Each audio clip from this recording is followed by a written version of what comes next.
કોઈ ગુલાબનું છોડ વાવે અને એની રક્ષા માટે કાંટાની વાડ કરે, અને કાંટાની વાડ સાચવવામાં એટલો મશગુલ થઈ જાય કે છોડને પાણી પાવાનું ભૂલી જાય, તો એ તો મૂર્ખ કહેવાય પરમાત્મા. પ્રભુ એ તો મૂર્ખ કહેવાય. એમ પ્રભુ આ ધર્મ એ કાંટાની વાડ છે અને આપ એ ગુલાબનું છોડ છો. આપના પામવા માટે તો બધા ધર્મો કર્યા છે, અને જ્યારે આપ મળ્યા છો અને હવે અમને ધર્મ સાચવવા મોકલો, તો એ તો ગલત કહેવાય. એનાથી મોટો અધર્મ બીજો શું હોય?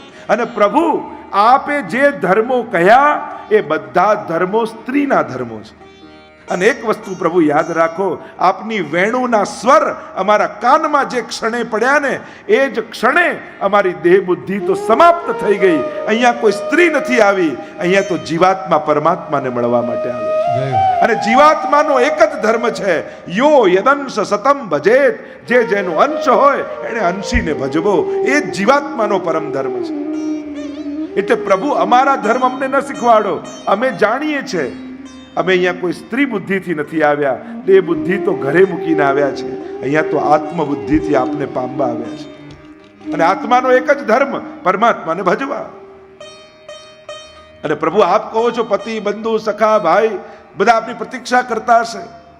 પ્રભુ આ જેટલા સંબંધીઓ છે એ બધા આ જન્મના છે. જ્યારથી આ દેહ શરીર મળ્યો ત્યારથી. ગયા જન્મમાં બીજું શરીર હતું તો આ બધા જુદા હતા. આવતા જન્મમાં બીજું શરીર આવશે તો આ સંબંધીઓ જુદા હશે. પણ દરેક જન્મમાં આત્માના પતિ તો આપ જ હતા, આપ જ છો અને આપ જ રહેવાના છો. એટલે સાચો સંબંધ તો આપની જોડે જ છે. બાકી બધા તો દેહની સાથે જોડાયેલા છે. પ્રભુ સંબંધીઓને છોડ્યા છે પણ સ્નેહ લઈને આવ્યા છે. વ્યક્તિઓને છોડ્યા છે પણ વૃત્તિ તો લઈને આવ્યા છે. હવે આપ જ બંધુ, આપ જ સખા, આપ જ પતિ ને આપ જ પિતા છે. સર્વદા સર્વભાવેન ભજનીયો વ્રજાદીપ સસ્યાયમેવ ધર્મો હિ નાન્યક્વાપી કદાચન. આ જ એકમાત્ર ધર્મ છે, બીજો એકે નહીં. ભક્ત આત્મા માટે એ પરમાત્માને પામવા, એને ભજવો, એ જ આત્માનો પરમ ધર્મ છે, એમ શાસ્ત્ર કહે છે. એટલે દેહ ધર્મ અને આત્મધર્મ એ બે ધર્મ બતાવ્યા. દેહ ધર્મ બતાવ્યા દ્યુતિક્ષમા દમોસ્તેયમ શૌચિમિન્દ્રિય નિગ્રહ ધી વિદ્યા સત્યમ ક્રોધો દશકમ ધર્મ લક્ષણમ. દયા રાખવી, દાન કરવું, સાચું બોલવું, આ બધા છે ને એમના શરીરના ધર્મો છે. તમે મનુષ્ય છો તો તમારે આ કરવું જોઈએ, પણ સમજવાનું એ કરો છો તો કોઈના પર ઉપકાર નથી કરતા, નથી કરતા તો અપરાધ કરો છો. આ કર્તવ્ય કહેવાય. કરો છો તો કોઈના પર ઉપકાર નથી ખોલતા. ઘણા લોકો પોતાના સ્વકર્તવ્યોને પણ બીજા પર ઉપકારની જેમ ખપાવતા હોય. પણ હું સાચું બોલું છું ને તો એમાં કોઈ નથી મોટી વાત, સાચું બોલવું જ જોઈએ. પણ હું ચોરી નથી કરતો તો કોઈના પર ઉપકાર નથી કરતા, ન જ કરાય. પણ હું દયા રાખું છું ને, હું દાન કરું છું ને, તો એમાં કાંઈ ઉપકાર નથી કરતા, કરવું જ જોઈએ. અને તમે ગમે તે સત્કર્મ કરતા હો, તમને એમ થતું હોય કે તમે બીજાનું ભલું કરો છો, સાચું જોવા જાઓ તો તમે તમારી ખુશી માટે જ કરી રહ્યા છો. તમને એ કરવામાં આનંદ આવે છે એટલે કરો છો. દાન આપવામાં જે દિવસે આનંદ નહીં આવે તો નથી આપતા. સાચું બોલવામાં જે દિવસે ખુશી નથી મળતી નથી બોલતા. મદદ કરવામાં જે દિવસે આનંદ નથી મળતો નથી કરતા. કંજૂસ અને ઉદારમાં ફરક શું? બંને પોતાના આનંદ માટે જ કરે. ઉદારને આપીને ખુશી મળે, કંજૂસને બચાવીને ખુશી મળે. મૂળ વાત તો પોતાની ખુશીની જ છે, પણ હા એની વૃત્તિ શ્રેષ્ઠ છે એટલે એ સન્માનનીય છે. એટલે આપણને એમ લાગતું હોય કે આપણે આ સત્કર્મો કરીને બીજા પર ઉપકાર કરી, ના, આપણે આપણી જાત ઉપર જ ઉપકાર કરીએ છીએ. કારણ કે તમારી વૃત્તિમાં દાન આપવાની વૃત્તિ છે, અને નહીં આપો તો તમને શાંતિ નહીં મળે. તમને ઘરે જઈને પણ એમ થશે કે પેલો માંગતો હતો ને મેં આપ્યું નહીં. તમને આખી રાત ઊંઘ નહીં આવે. કારણ કે તમારી સાત્વિક વૃત્તિ છે, આપવું તમારા સ્વભાવમાં છે. અને સ્વભાવથી વિપરીત કામ કરીને કોઈ દિવસ ખુશી ન મળી શકે. વૈષ્ણવના સ્વભાવમાં સેવા છે. નહીં કરો તમને આનંદ નહીં આવે, કર્યો છો તો જ આનંદ થશે. કારણ કે તમારી આત્માનો એ માંગ છે. અને એટલા માટે દેહ ધર્મ આ છે અને આત્મધર્મ એ પરમાત્માને ભજવાય છે. અને જ્યારે બંને ધર્મ જીવ કરે ત્યારે જ એની ભક્તિ પૂર્ણ થાય, ત્યારે જ એનો ધર્મ પૂર્ણ થાય. જ્યારે દેહ ધર્મ સમાજ સેવા, માનવ સેવા, વ્યક્તિ જ્યાં જ્યાં જે રીતે એ તમારો દેહ ધર્મ, અને એ કરીને પરમાત્માની સેવા કે પ્રભુ આવી સમજ મને આપતો રહેજે. તો બસ એટલી સમજ મને પરવર દિગાર દે, સુખ જ્યારે જ્યાં મળે ત્યાં બધાના વિચાર દે. પરમાત્મા પાસે માંગવું, પરમાત્મા પાસે સત્કર્મ કરવાનું બળ માંગવું. એટલે કોઈ એમ કે હું સમાજ સેવામાં આવું, ભગવાનમાં નથી માનતો. હું કહું છું ભગવાનમાં માનો, એને પગે લાગો, જેથી તમારા સત્કર્મો અટકી ન જાય. એને કહો કે તું મને આ બળ આપ કે હું બધામાં તને જોઈ અને તારી સેવા કરી શકું. હું પેલા ગરીબમાં દુખી ન જોઉં, પણ એ ગરીબની અંદર પણ મને દુખી થયેલો પરમાત્મા દેખાય એવી નજર મને આપે. જો એ રીતે જોઈશ તો મને મદદ કરવાનો પણ અહંકાર, ઉપકાર કરવાનો પણ મદ નહીં આવે, પણ ઠાકોરજીએ મને સેવા કરવાનો અવસર આપ્યો એવો આભાર માનવાની ઈચ્છા થશે. મદદ કર્યા પછી પણ આભાર માનવાની ઈચ્છા થશે જો તને બધામાં જોઈશ તો. અને એટલા માટે સમાજ સેવાની સાથે સાથે પ્રભુ સેવા પણ રાખો જીવનમાં. એ પરમાત્મા દરેકની અંદર બિરાજે. તો દેહ ધર્મ અને આત્મધર્મ.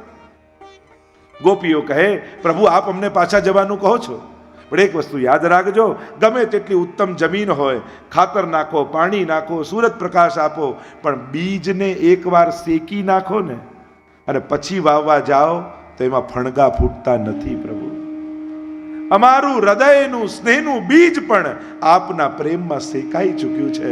હવે સંસારની ભૂમિમાં વાવવા જશો તો પ્રભુ એમાં ફણગા નહીં ફૂટે. અને ઉલટાના સંસારના લોકોના કામના નહીં રહીએ ને તો સંસારના લોકો વધારે દુઃખી થશે. કારણ કે આ સંસાર સતત આપણને એના કામનો બનાવીને રાખે. એટલે આ સંસાર એવો છે ને, તમને પૂરેપૂરો બગડવાય નહીં દે, પૂરેપૂરો સુધરવાય નહીં દે. તમને એમ થાય હવે તો ભક્તિમાં જ લાગી જવું છે, તો આવીને 4-5 ટેન્શન આપી જશે. અરે હજી તો બાળકોને પરણાવવા છે ને, હજી તો ધંધો સેટ કરવાનો, આટલી નાની ઉંમરમાં ભક્તિમાં લગાતું હશે તે તમને સંસારમાં ખેંચશે. અને સંસારમાં લાગી જશો ને, શું આખો દિવસ ધંધો કરો, ક્યારેક તો મંદિરે આવો. એટલે પૂરા બગડવાય નહીં દે, પૂરા સુધરવાય નહીં દે. સંસાર હંમેશા આપણને એના કામનો બનાવીને રાખે. અને જે દિવસે સંસારના કામના ન રહીએ એ દિવસે નિંદા કરવા લાગે. એટલે પ્રભુ અમને પાછા મોકલશો ને, એનાથી પણ અમારા સંબંધીઓનું હિત નહીં થાય, એમની અપેક્ષાઓ અમે પૂરી નહીં કરી શકીએ, એટલે એ વધારે દુઃખી થશે. પ્રભુ જાકો મન લાગ્યો ગોપાલ સો, તાહી ઓર कैसे भावेरी, लेकर मीन दूध में राखो, जल बिन सचु नहीं पावेरी, जो सुरार न घूमी चलत है पीर न काहू. પ્રભુ જેનું મન આપનામાં હોય ને ક્યાં ગમવાનું. પ્રભુ અમારો સ્વીકાર કરો. અમે રાસનો અનુભવ કરવા માટે આવ્યા છીએ અને પ્રભુ પરાસ્ત થયા છે ગોપીઓની સાથે. મહાપ્રભુજી કહે મારા ગોપીઓનો વિજય થયો છે. લઘુરાસનું દાન પ્રભુએ આપ્યું છે અને લઘુરાસ થઈ રહ્યો છે. રાસ કરતા કરતા ગોપીઓ એક એક શ્રીહસ્ત પકડીને લઘુરાસ થતા થતા ગોપીઓની દ્રષ્ટિ પ્રભુ પર પડે છે. જેમ ગોપીઓ બતાવે એમ પ્રભુ નૃત્ય કરી રહ્યા છે. ક્યારે એક હાથ ઊંચો કરે, ક્યારેક એક ચરણ ઊંચો કરે, થઈ થઈ થઈ કરીને રાસ થઈ રહ્યો છે. અને ત્યાં સુખદેવજી લખે કે ગોપીઓના મનમાં મદ આવી ગયો. મદ આવ્યો કે આખી દુનિયાને નચાવનારો પરમાત્મા અમારા ઈશારે નાચી રહ્યો છે. જો ને અમે હાથ ઊંચો કરીએ તો એ હાથ ઊંચો કરે, અમે ચરણ ઊંચો કરીએ તો એ કરે. કેવો અમારામાં મોહિત થયો છે. પહેલા ગોપીઓને પ્રભુની કૃપા દેખાતી હતી, હવે સ્વયંની વિશેષતા દેખાવા લાગી. આપણને પણ ઘણી વાર સેવામાં એવું થઈ જાય ને, પહેલા નવી નવી સેવા પદ્ધતિ કરવા લાગ્યા હોઈએ ને ત્યારે એમ થાય ઠાકોરની કેવી કૃપા, જો મને તો કાંઈ આવડતું નથી તોય ઠાકોરજી પ્રેમથી સેવા અંગીકાર કરે છે. પહેલા કૃપા દેખાય.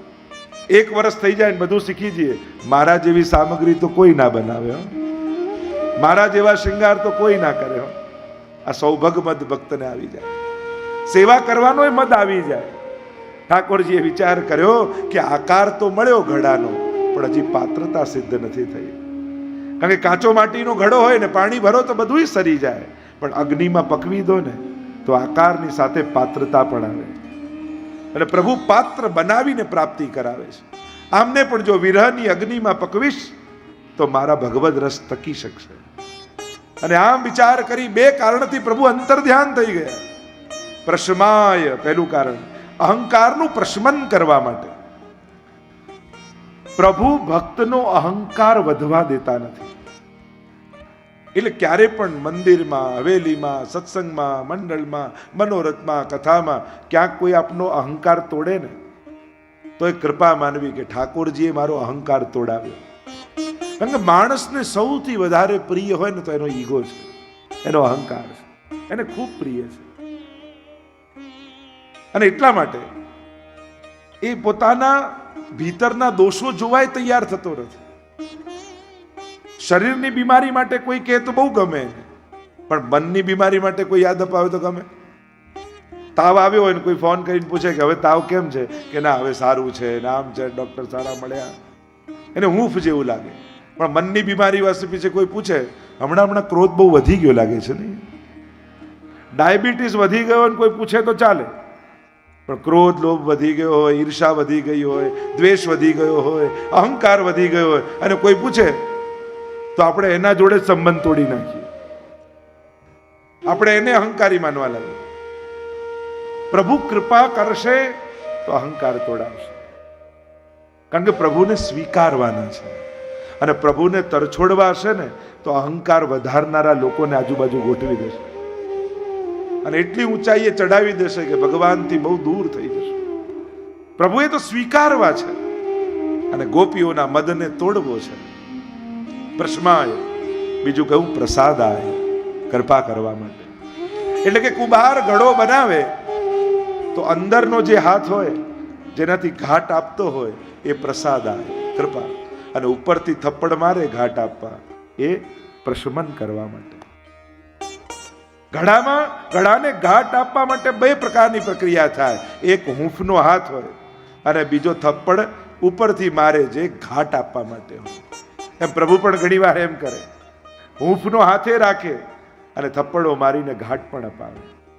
પ્રભુ બંને રીતે પ્રક્રિયા કરે છે, પણ ફરક એટલો છે, માટી હોય ત્યારે પગ નીચે કચડાતી હોય, ઘડો બની જાય પછી લોકો માથે લઈને ફરતા હોય. ફરક એટલો જ છે. ભગવાન જ્યારે સાધારણ દોષોથી ભરેલો જીવ છે ત્યારે માટી જેવો પગમાં રૂંધાય, પણ જ્યારે આકાર મળી જાય ત્યારે લોકો માથે ચડાવીને ફરે. ભક્ત કહેવાય, લોકો એના પગે પડે, એના આશીર્વાદ લે. પ્રભુ આ જ ક્રિયા કરવાના છે, પગમાં રહેલી માટીને ઘડો બનાવીને માથે મૂકવાના. प्रशमाय प्रसादाय तत्र इवांतर धीयत. प्रभु अंतर ध्यान हो गए और गोपियां ढूंढने लगी कि गए कहां हमारे नाथ.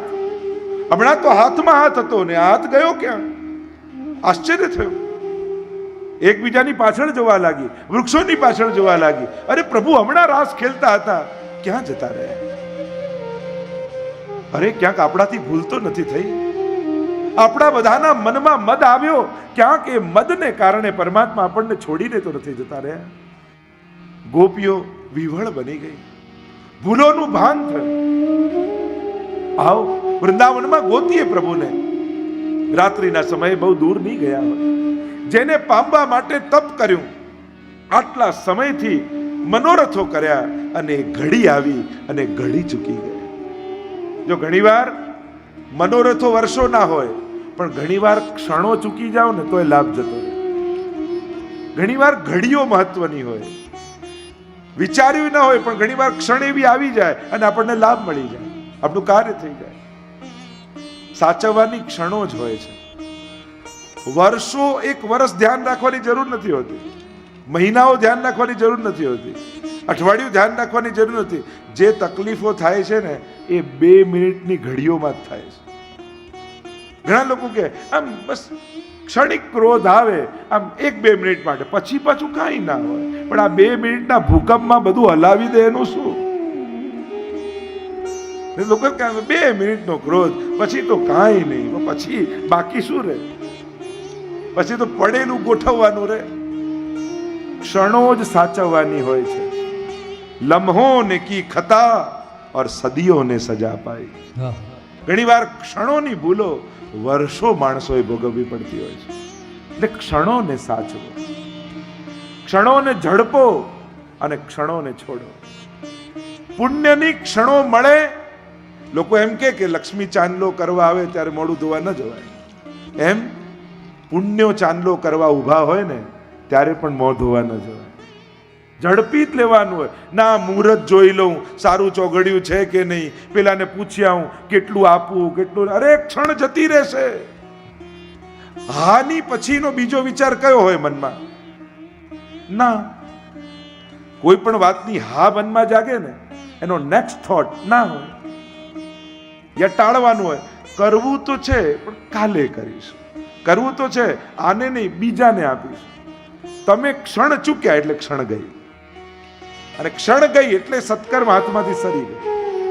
હા પછીનો બીજો વિચાર ના જાય. એટલે જે ક્ષણે મનમાં હા આવી ઝડપી લો. પુણ્યોની ક્ષણોને પકડો, પાપની ક્ષણોને છોડો. પાપ કરવાની ઈચ્છા થાય 24 કલાક આપો. કાલ પર ટાળો, સંજોગો પર ટાળો, વ્યક્તિથી ટાળો. કોશિશ કરો કે ઘડી ટળી જાય.